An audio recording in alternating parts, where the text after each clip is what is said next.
गजन कर देता रह के हो सखी रे फसनिया के बिया है मुअतनी हमरो जलहिटा है ई तो बिगड़ल मिजाज मन सोखा हो यादवा समोसा के चोखा रहे भतारी तो सलाई के खोखा हो यादवा समोसा के चोखा रहे भतारी तो सलाई के खोखा हो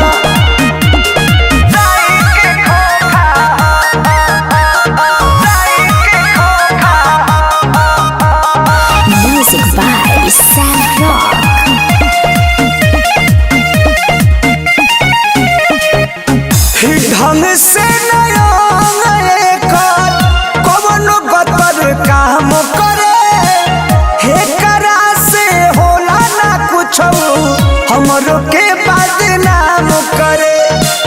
हमरो के बदनाम करे हो ढंग से कवनो गतर काम करे हे करा से होला ना कुछ हमरो के बदनाम करे देह महकेला जैसे कि बोका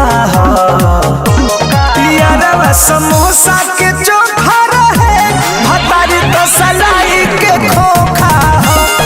यारवा समोसा के चोखा रहे भतारी तो सलाई के खोखा दिली नहीं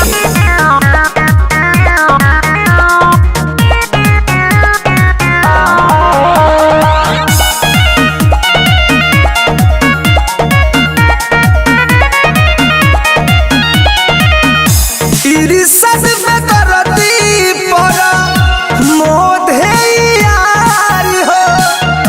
बड़ी चटकार रहे साइफ के प्यारी हो साइफ के प्यारी हो इरिसद में करती प्रेमी पिंटू यार हो बड़ी चटकार रहे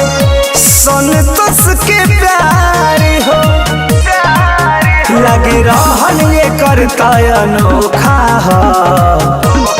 यादवा समोसा के चोखा रहे भतारी तो सलाई के खोखा हो यादवा समोसा के चोखा रहे भतारी तो सलाई के खोखा हो जरत नहीं खेती लियो करा से।